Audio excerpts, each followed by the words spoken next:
Magandang umaga sa lahat ng ating mga kaibigan at mga kapatid at mga kasama natin sa ating paglilingkod sa Diyos. Sana'y sa araw na ito, mga kababayan, ay nasa mabuting kalagayan kayo.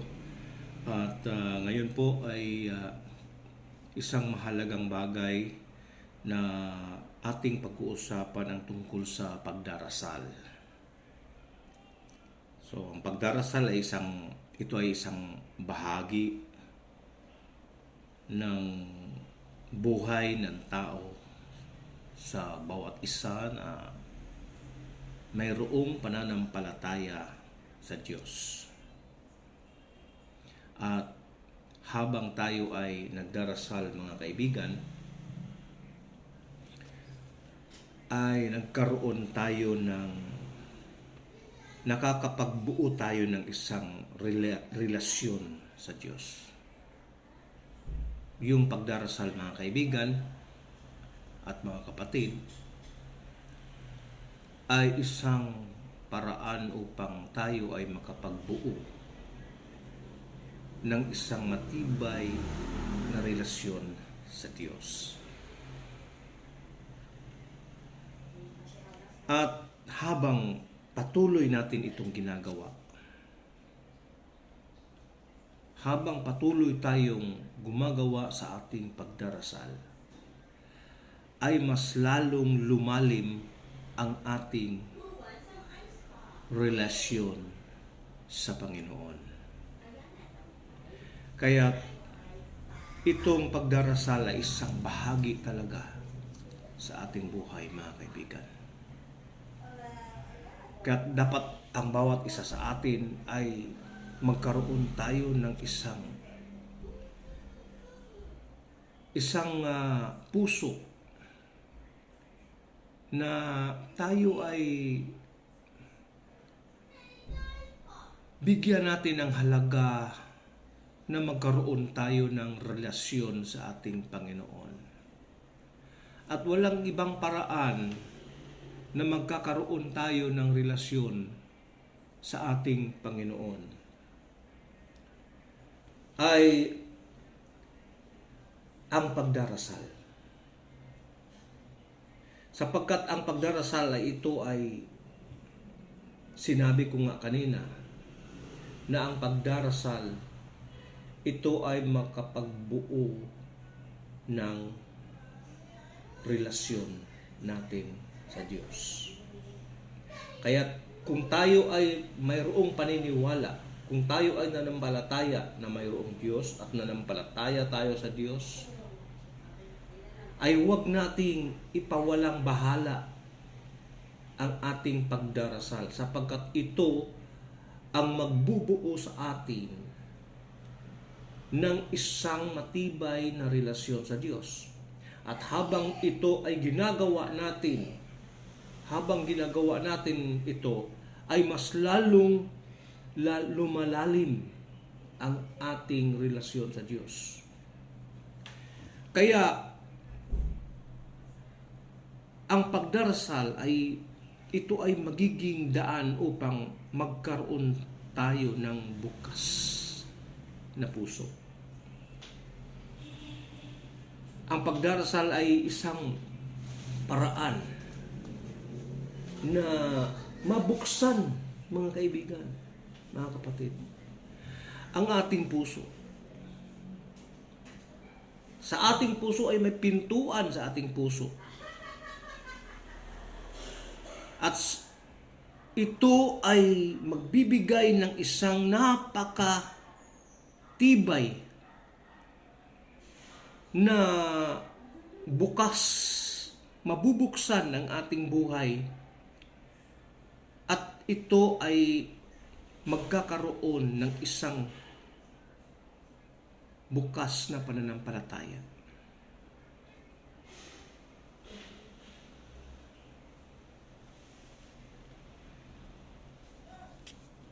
Isa pa, mga kaibigan,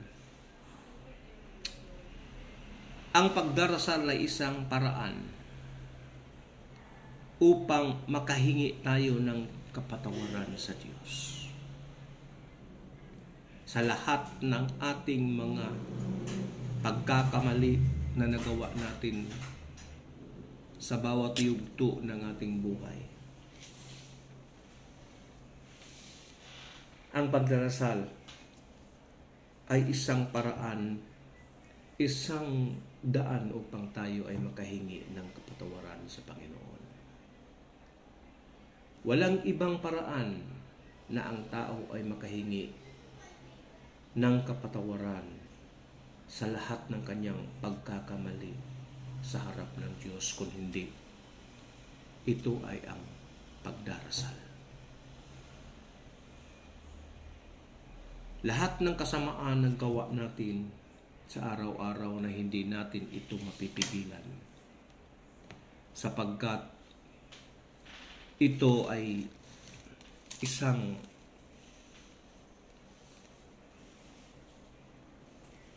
part na ito sa mundo na ang tao ay magkakasala sa Diyos.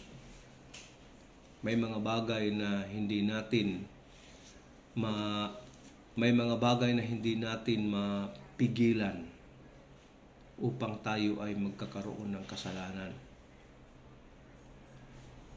At kailangan ito ay ihingi natin, mga kaibigan, mga kapatid, ng tawad sa Panginoon. At paano natin ito gagawin? Paano ba ang paraan upang tayo ay mapatawad?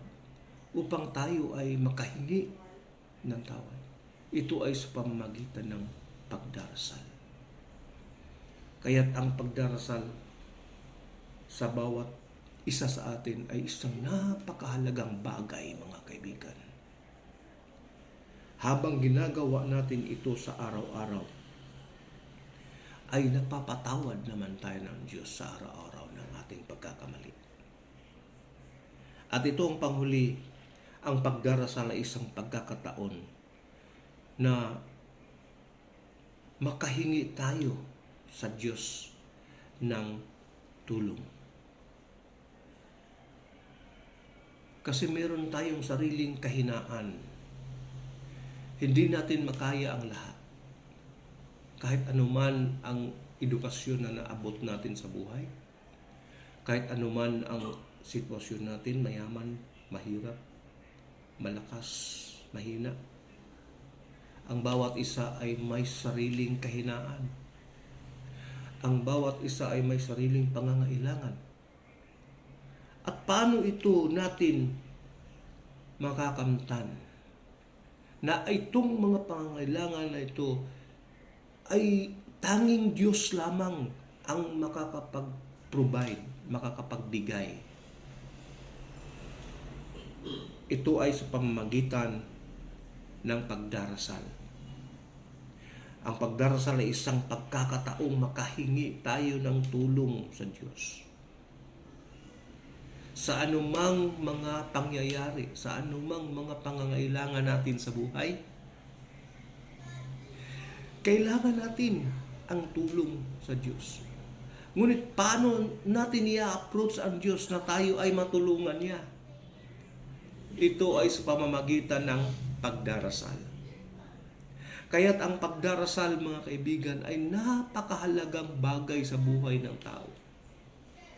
Huwag po nating kaligtaan na tayo ay magdasal, sapagkat marami tayong mga bagay na makukuha na magaganda para sa atin.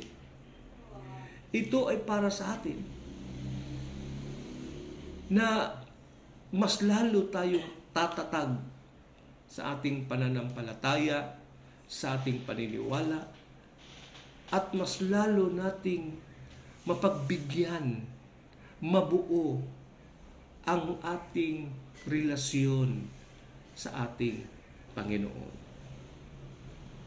Kaya't mga kaibigan, sana ang bawat isa sa atin ay matutong magdasal.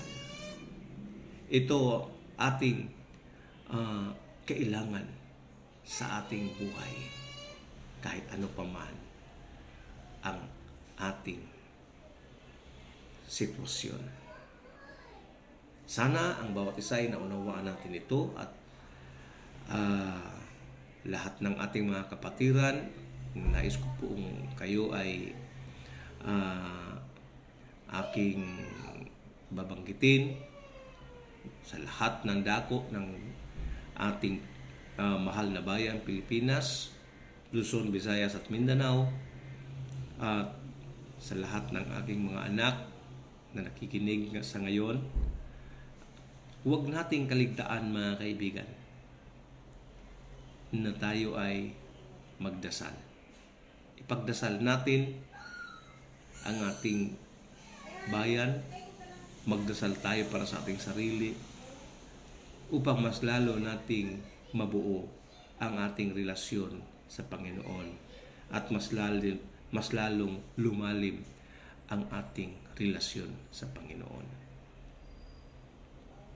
Sana'y pagpalain kayo ng Diyos sa umagang ito. Tayo po ay magdasal.